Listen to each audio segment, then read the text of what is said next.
Bonjour à tous, je suis David Leclerc, votre analyste pour Belgian Investor. Voici la mise à jour en vidéo de mon avis concernant l'argent, le silver. Alors, l'argent silver. Cette semaine, qu'est-ce qu'on nous donne? Eh bien, nous donne pas grand-chose, c'est-à-dire un combat haussier-baissier typique, avec la M20 qui est haussière, la M50 qui est baissière, donc on a des supports, résistances dynamiques dans les deux sens. Les bandes de Bollinger vont en se resserrant, la preuve de l'indécision du cours, et le cours qui a joué au pivot aux alentours des 31,71, avec lundi une baisse sous la M50, mardi, mercredi on est au-dessus de la M50 et du point pivot, jeudi on enfonce clairement tous ces points-là, et vendredi petit combat pour essayer de revenir, mais c'est un échec. Donc c'est plutôt une fin de semaine en pression baissière qui se dessine. Il faudra donc surveiller les mouvements pour la semaine prochaine. Les indicateurs.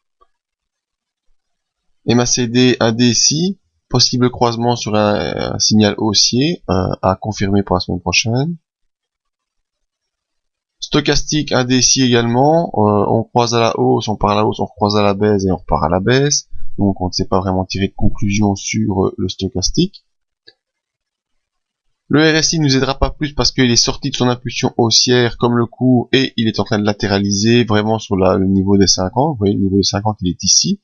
Et on a passé une partie de la semaine au-dessus, maintenant on termine en dessous, mais on est à plat sur vendredi. Donc pas moyen de tirer de conclusion sur le RSI.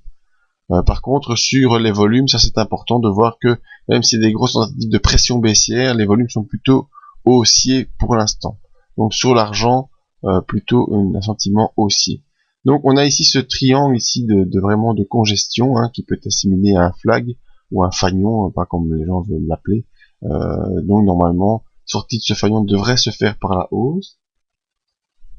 On va essayer ici de vous tracer. Donc voilà, la ligne à surveiller, c'est cette ligne oblique ici. Donc si on parvient à clôturer au-dessus de ça la semaine prochaine, au-dessus des 31,89, eh bien on sera parti dans une impulsion haussière. Et si on vient clôturer sous cette ligne ici, aux alentours des 31,20, on sera plutôt parti dans une impulsion baissière. Pour l'instant, moi je suis plutôt neutre et j'estime qu'il faudrait attendre de voir ce que le cours va décider.